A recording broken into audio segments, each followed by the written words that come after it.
Gbenga Totoyi's passion and career focuses in helping forward-looking organizations align their long-term corporate objectives with organizational capability development initiatives. His special focus areas include integrated learning frameworks delivered via corporate academics with emphasis on blended learning, career management, and succession planning.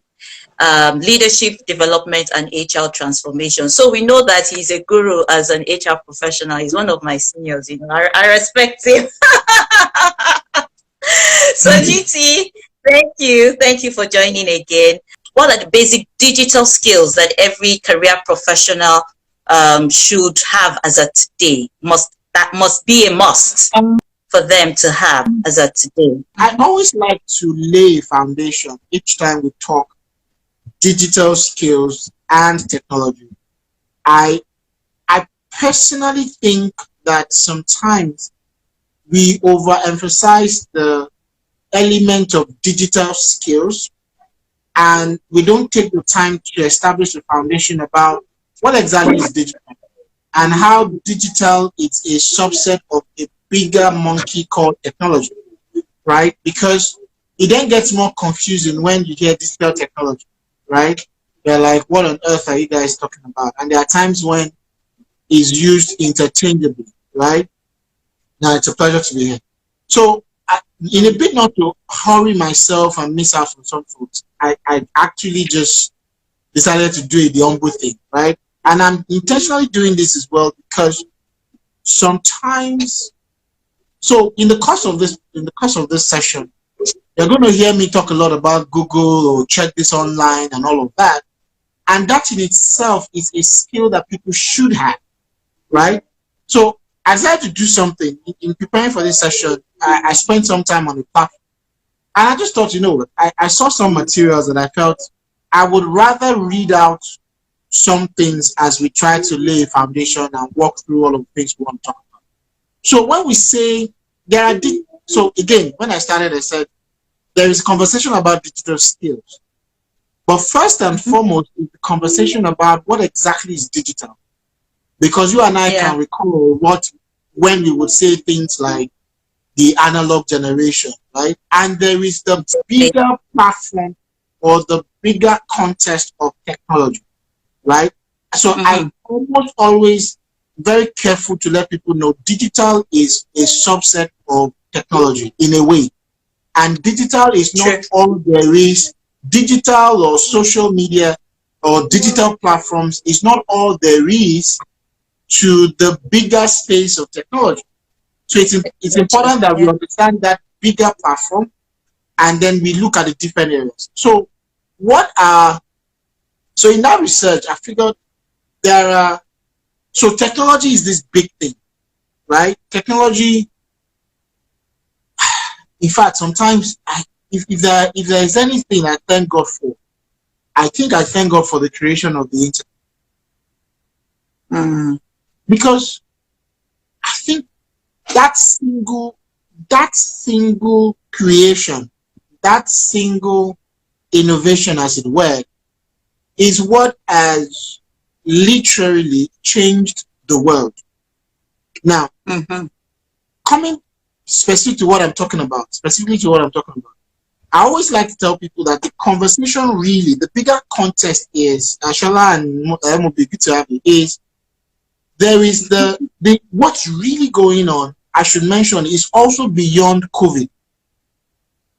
Yeah. So there is I like to say it this way, the changing nature of the world of work, or the changing nature of the world of work, the worker, and the workplace, influenced hugely by technology.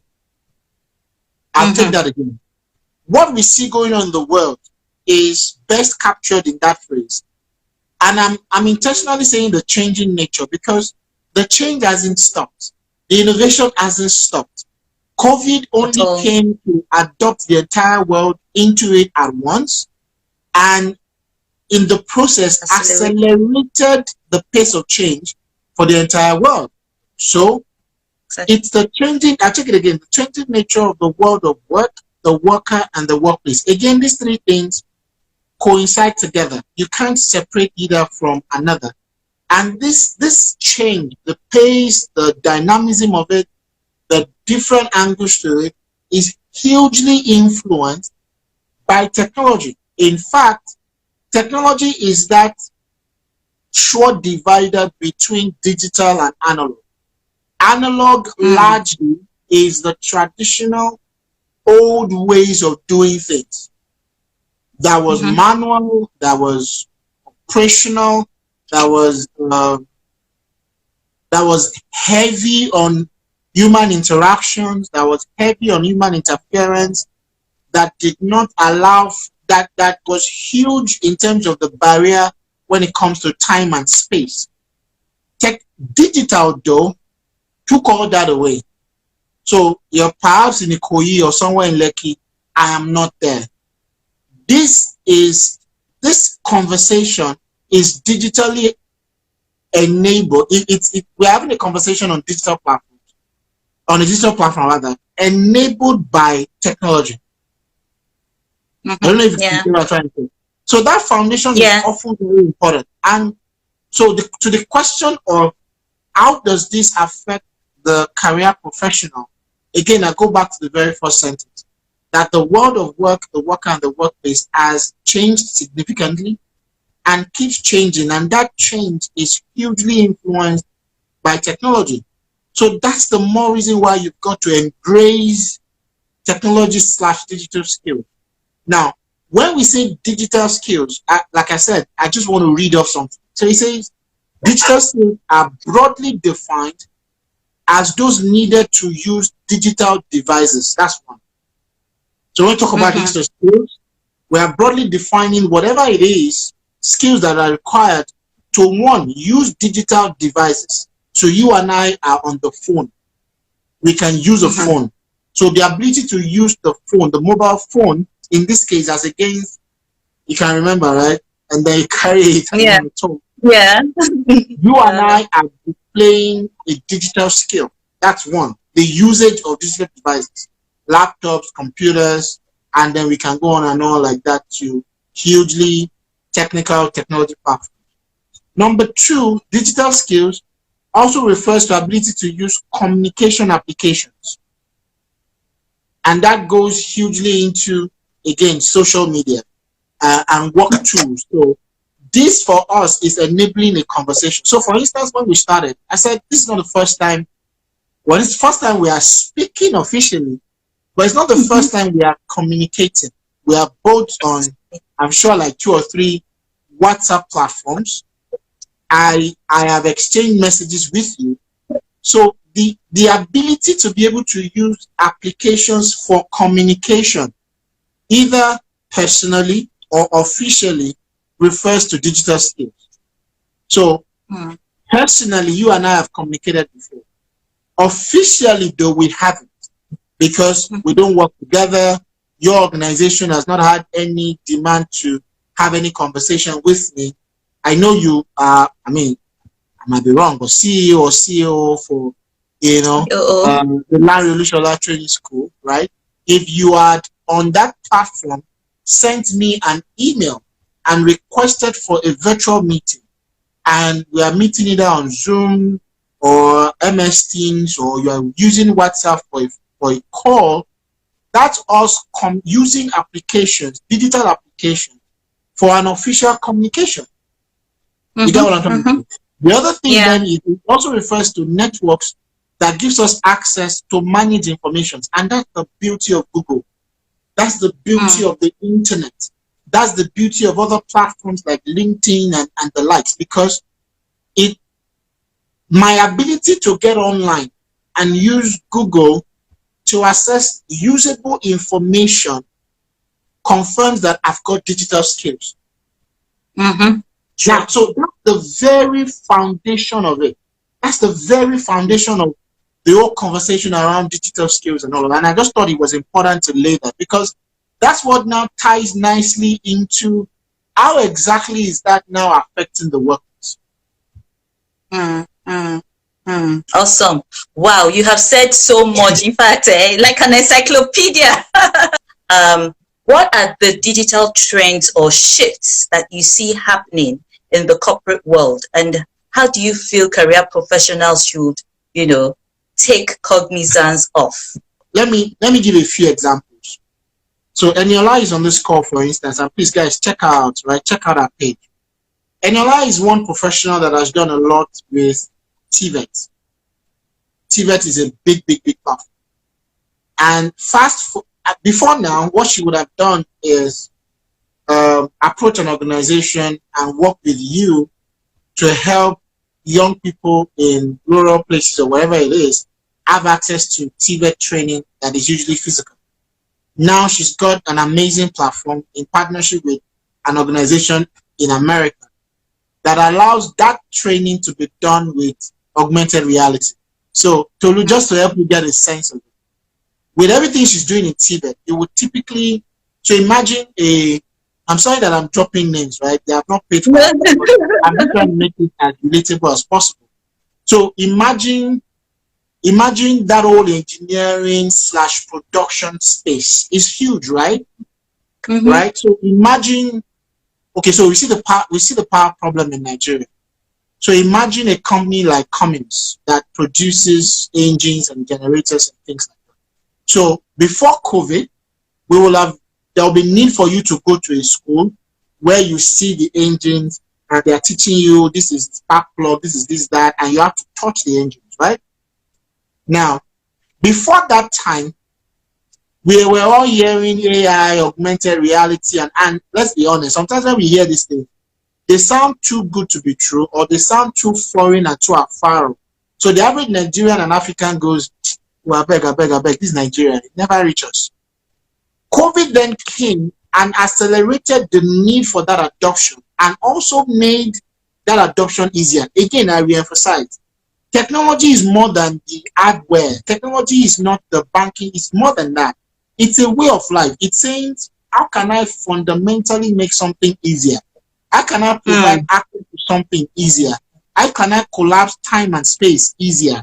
How can I connect people and make people communicate easier?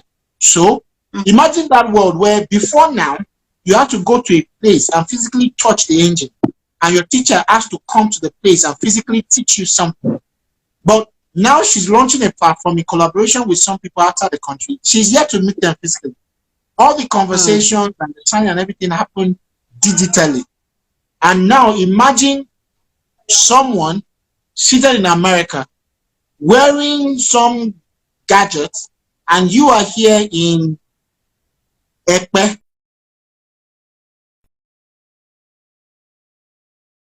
generator engine. Isn't that just amazing?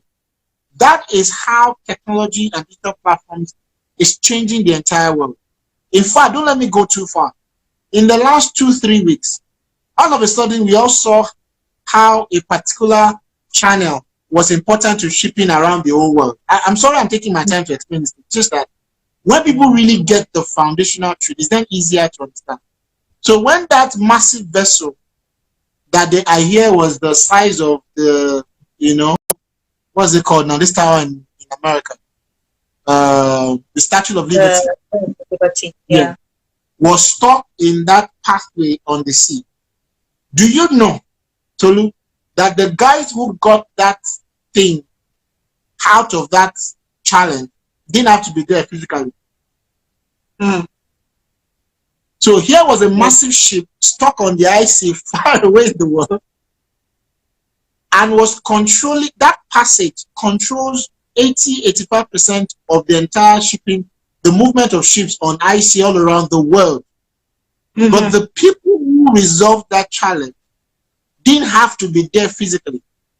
So through augmented reality and some technology, this I'm sure you had hugely experienced seamen sit in their office, probably wearing shorts. Probably wearing shorts.